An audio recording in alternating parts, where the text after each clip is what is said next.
And I understand why, because no, it's not dark human. I try to get to her every time, but she uses our kids as human shields. I can never take her out. Again, I understand the humour, but to be serious, Bassem, about this, tonight there is... I will be serious. Now, I will be serious. I was watching your interview with Ben Shapiro, and I'll tell you one thing. Yeah. I think that Ben Shapiro is one of the smartest people who ever walked this earth. He's very, very smart. I follow him, and I believe everything he said. And when he came on your show, his solution was, and I quote, his solution was that the solution for this is for Israel to annex Gaza and to kill as many son of bitches as possible to make sure that this will never happen again. And anyone who called for a ceasefire will be a terrorist sympathizer. So God forbid, I don't want to be labeled as a terrorist sympathizer. So I agree with Ben Shapiro. I think we should kill as many son of bitches as possible. Well, let me, so okay, far, but Bassem, so far 3,500 people were killed, including 5,000 son of bitches in the bombing of the Baptist hospital as we speak right now. 1/3 of those 3,500 were children. So my question to Ben Shapiro is, how many more son of bitches do we need to kill so Ben Shapiro is happy? Okay, because it changes Bassem, from 1 year. It changes from one. I'm sorry that. Listen, I'm really at a disadvantage here. I'm looking at a camera. I don't see you. I can hear you on my ear. The reason I'm interrupting is I think you're conflating different interviews with Ben Shapiro. He didn't use the phrase "sons of bitches" with me. Let me play to you what he actually said on my show. He did. Go back to your interview. No, he didn't. That was another interview. But let me play what he said to me here. Well, frankly, I don't believe in proportionate response to terrorism. I believe that the way that you stop terrorism is with wildly disproportionate response. That doesn't mean in terms of targeting civilians. It means in terms of killing as many terrorists as humanly possible and allowing them to dictate the terms of engagement by hiding behind civilians in areas that they're supposedly responsible for means that the only option for Israel is to surrender to Hamas's hatred of its own citizens, its willingness to use its own children as human shields. No country worth its salt could ever do that. Now, that is substantively different to what you said he said, right? He's talking there but specifically about Hamas terrorists. I agree with him. The thing is, the question is, what is a proportionate response? Because it has been different from one tier to another. So if you look to this graph, for example, this is the death of Israeli and Palestinians, and it's changing from 1 year to year. It's like fluctuating like crypto. So my question is today, what is the going rate today for human lives? I mean, 2014 was a great year for Ben Shapiro. 88 Israelis were died, and there was 2,329 Palestinians killed on the other side. That is one Israeli for 27 Palestinians. That is a very good exchange rate. What I'm saying is, what is the exchange rate for today?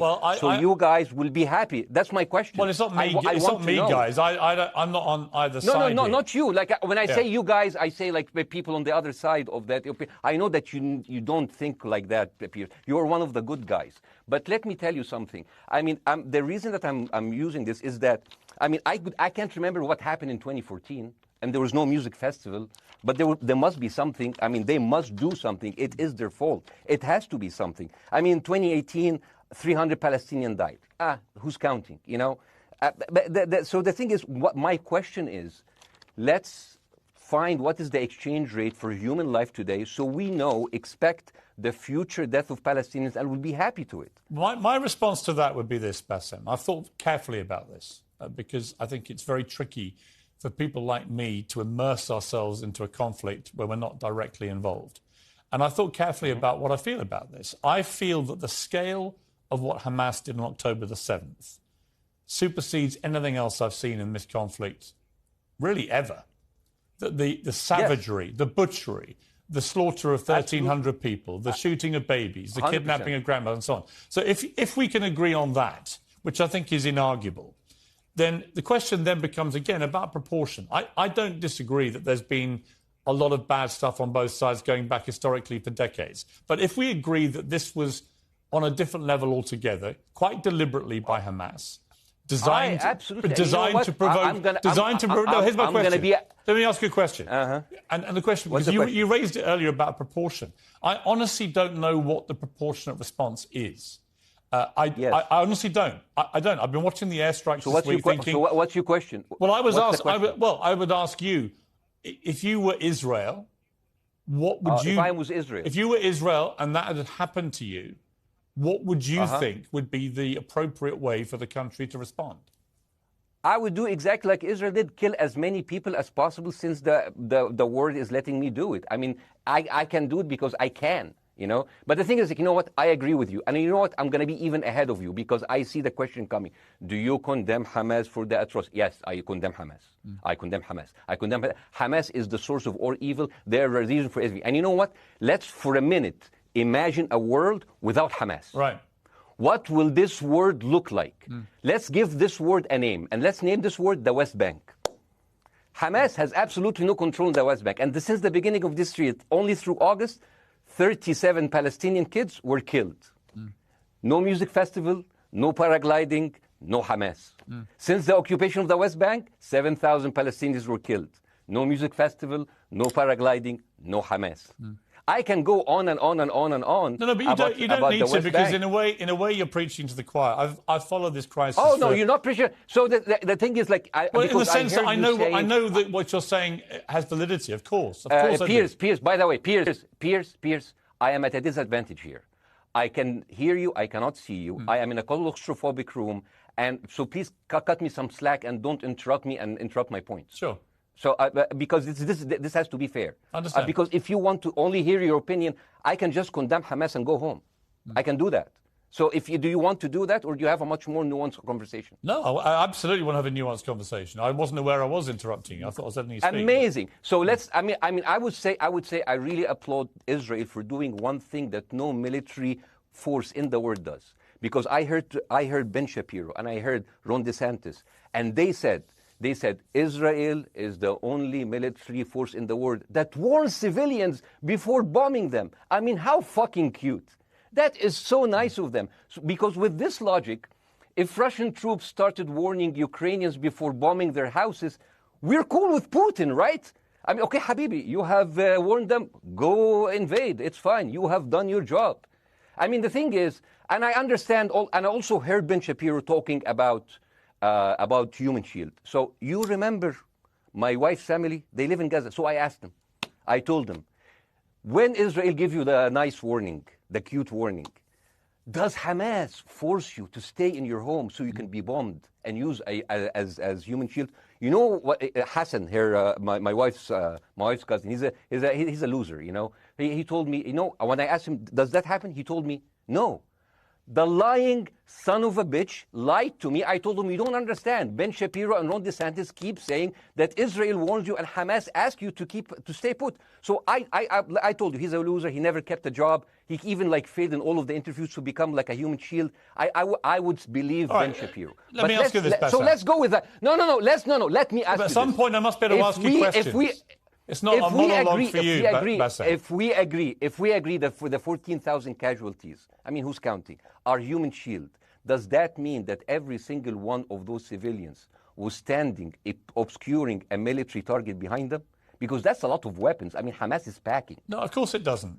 And look, it doesn't. So there's some collateral damage. Lots of collateral damage. Yes. It's fine, yeah. You kill some to save some and then kill some more. Yeah, I agree. Yeah. Well, let me ask you this. Again, it comes back to proportionate response. When the world decided it had to get rid of ISIS because of the appalling butchery they were carrying out, it did so by also killing, very sadly, a lot of civilians along the way by doing airstrikes against places which killing civilians are inevitable. You said that in the beginning. My point is, it's inevitable. Yeah, but once Israel has decided that they want to get rid of Hamas, and Hamas is embedded with civilian population, I'm very concerned about what's going to happen next. I've written a column tonight saying, I remember the Iraq War, which I opposed, right? I remember all this. So my question for you is, what would you think would be an appropriate response by Israel to what happened? Well, these are years of disproportionate responses of Israel. Right. Did it solve the solution? Did it solve the problem? Did it work before, so it will work? What will be the surprise this time?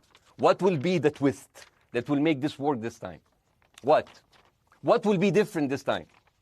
Seriously, I mean, this is only the last 15 years. I mean, because it's too many papers. I just got this.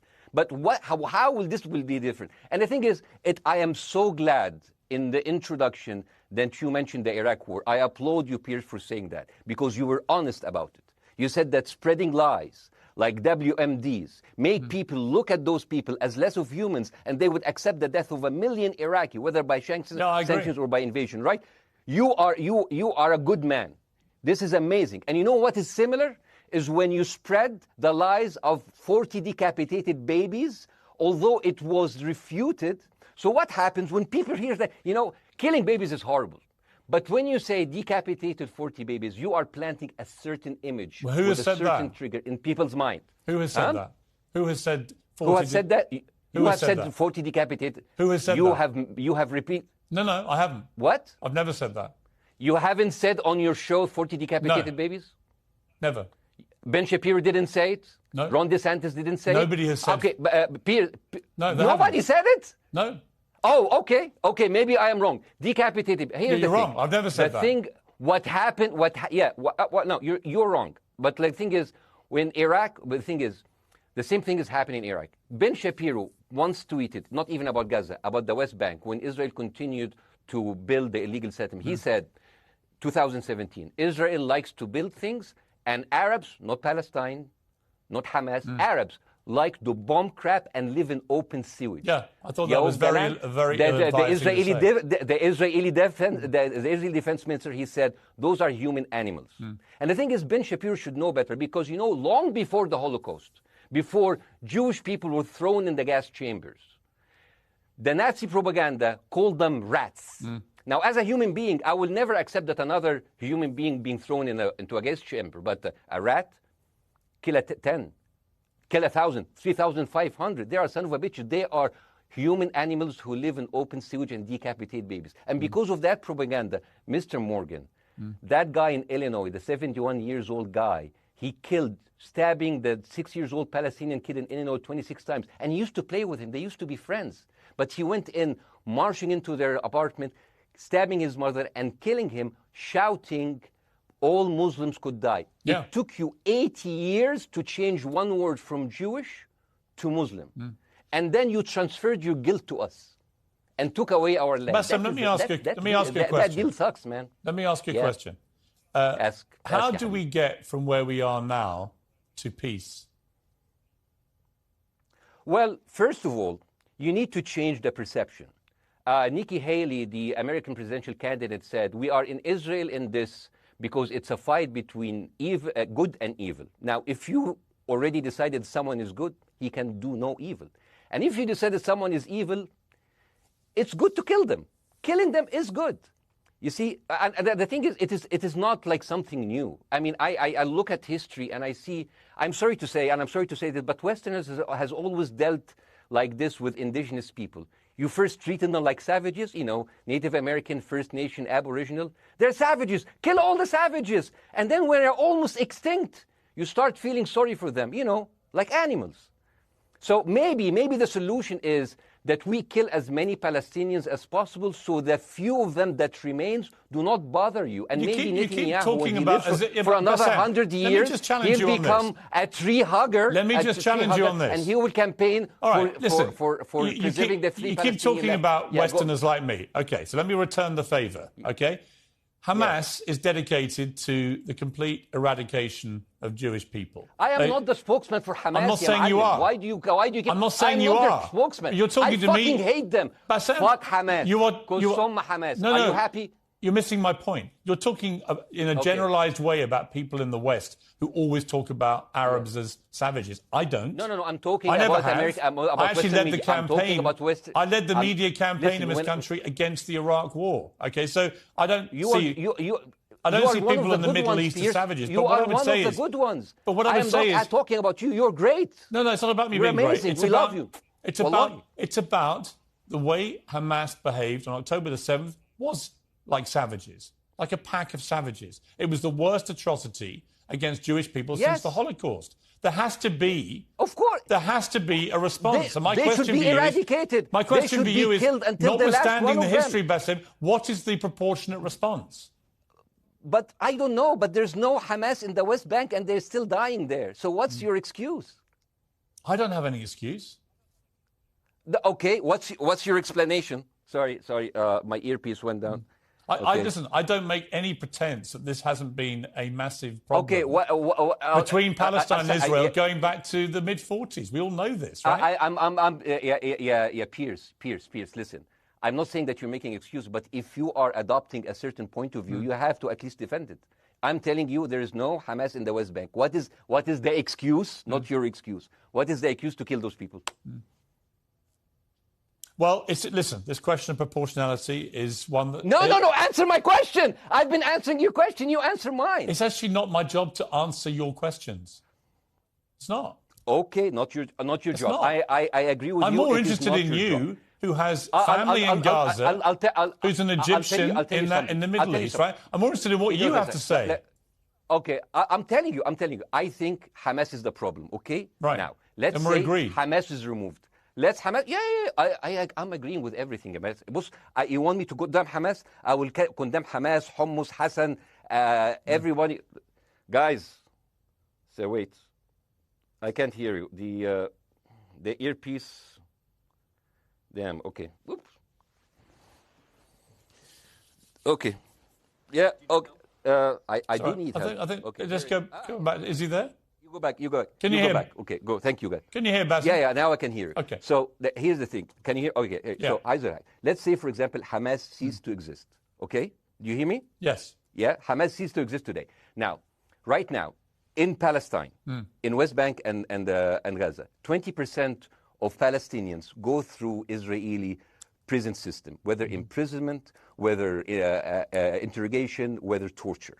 And the rest of them, they live a life of daily loss of land, of homes, of life, and they are suffocated by this. So let me ask you something. If you are a Palestinian living into these conditions for decades, would you sympathize with your oppressor, or sympathize with the people who claim they resist them even if they are terrorists? I have made no secret that I think the conditions Palestinians have had to exist under are completely unacceptable. I've said that for years. So the question then becomes, how do you forge peace between two warring parts of that region who for decades have approached peace, in my view, with mutual sledgehammers, with no actual desire to have peace? And I think it comes down in the end to great leadership.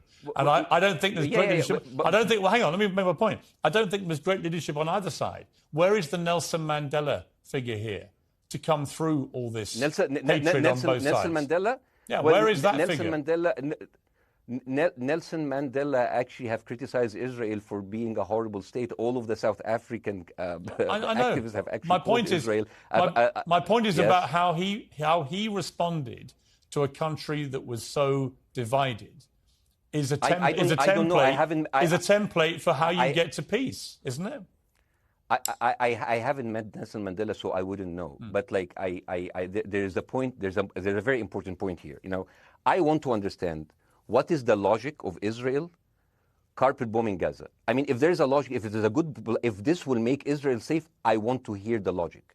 So if they continue bombing, what are they hoping to achieve? Well, I think we know what their stated aim is. Their stated aim is to eradicate and wipe out Hamas. They believe Hamas are living predominantly in northern Gaza. They also are aware they're living amongst civilians. So it's an incredibly difficult thing. As I said in my monologue, it is very, very difficult to see how they do this without massive collateral damage. So if I can understand this correctly, basically Israel is doing this to pressure the Palestinian community in Gaza to turn against Hamas. Is that right? I'm sure that's part of it, yes. So this is exactly what terrorist organizations do, because terrorist organizations will have no chance beating a whole nation in battle. So they terrorize and they kill the civilians in order to spread fear and terror so they can turn against their government to change their policy or to resign. You have just compared Israel with ISIS. No, I haven't. I don't see any comparison between It's going to be the headlines tomorrow. Piers Morgan, Israel is ISIS. Only amongst people who weren't listening. The comparison, which is more apposite, is ISIS and Hamas. They are both nihilistic terror groups intent on killing as many Jewish people and others as they can possibly kill. And you can't get peace with people like that. Absolutely. You know what? I'm going to do something that nobody done on your television. You know what I'm going to do on your episode? I'm going to pretend that I'm an Israeli citizen. I'm going to put myself in the place of an Israeli settler in the kibbutz. And I want to speak to my Prime Minister, Benjamin Netanyahu. Mr. Benjamin Netanyahu, I have voted for you because you have promised us peace and prosperity and security. On the 7th of October, those son of bitches Hamas, they went into the fence that is regularly heavily guarded. Usually if there's like a dove that comes close to it, it will be shot. Those people went in, and they went for 6 hours before IDF forces was deployed, killing our friends, our families, kidnapping our grandmothers and babies, and went in. I want to ask you, Mr. Prime Minister, after you have fractured the Israeli community and you have fucked our courts, our Supreme Courts, what are you doing with the money being given to you, to the United States? Also, you are carpet bombing Gaza with absolutely no regard to our hostages, our people. I heard a rumor in the kibbutz that you're doing that you let that happen as an excuse to carpet bomb Gaza, so you push them into Sinai. And I didn't believe it. It's like, not my prime minister. He can never do that. And then I watched an interview for Danny Ayalon. He was your chief advisor. He was also the Israeli ambassador to the United States. And you know what he said, Mr. Prime Minister? He said that the solution for those Palestinians is to go into a vast land of Sinai and live into tent cities temporarily, temporarily, wink wink, until we build Gaza again, and then we invite you back. يعني عبط احنا بقى. يعني فاهمني؟ We've seen this movie before. So يعني, and when I saw this, I couldn't explain to my fellows in the kibbutz, how come our Israeli government is trading human lives for another piece of land? So as an Israeli citizen, I need to hold my Israeli government accountable. And as an American citizen, I want to know all of these money that we are giving to Israel. We're giving them $4 billion every year. Joe Biden said it's the best investment America ever done. Well, if I am in the place of Joe Biden, I would say, sorry, don't speak. I would say, if I was Joe Biden, I would go down and whisper in the ears of Netanyahu and tell them, I hate bad investments. They haunt me, like Littlefinger in Game of Thrones. But the thing is, this is the problem. Israel always victimizes itself, and I have never seen a victim putting their oppressor under siege and bombing them 24/7. Israel wants you to believe that they are the victim.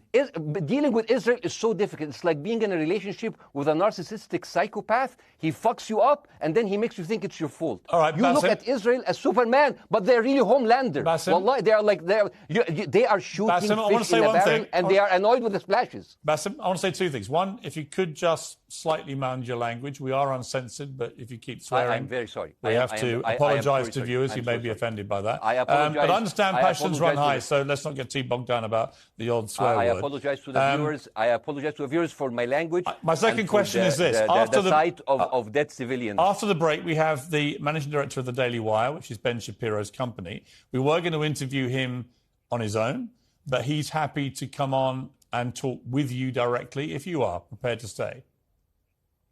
Well, of course, I can stay, but again, I am in a disadvantage, and I would like to have my space to respond. Okay, we'll come back after the break. Because here's the thing. There's Bassem, two things we're going to go to a break. All right. When we come back from the break, it'll be you and Jeremy Boring from the Daily Wire. I have news. We're taking a short break, Bassem. I'll be back. Hi, Jeremy. Please say hello to Ben Shapiro, and please tell him that I do think he is the smartest person to ever walk the earth. Thank you so much. So, as a response to Jeremy, I agree with everything you said. I mean, what is disproportionate? I mean, he just used the examples from Second World War and America, showing that civilian casualty is. I heard his voice. He was very sad. And as he was telling us, it is so inevitable to kill so many civilians because it's something that we cannot avoid. I hear the sadness in his voice. And I know that it's a very difficult decision to kill all of these civilians because that's for a higher cause. And I understand. But my question, I have two questions. The question is, how can you justify the killing in the West Bank where Hamas does not exist? And if the disproportionate response over all of these years have actually worked, what will be new this time that did not happen before? I just want to. That was my question. Okay, that was my question. I'm going to. Okay. So now, if I ask the question, can I say something on my side?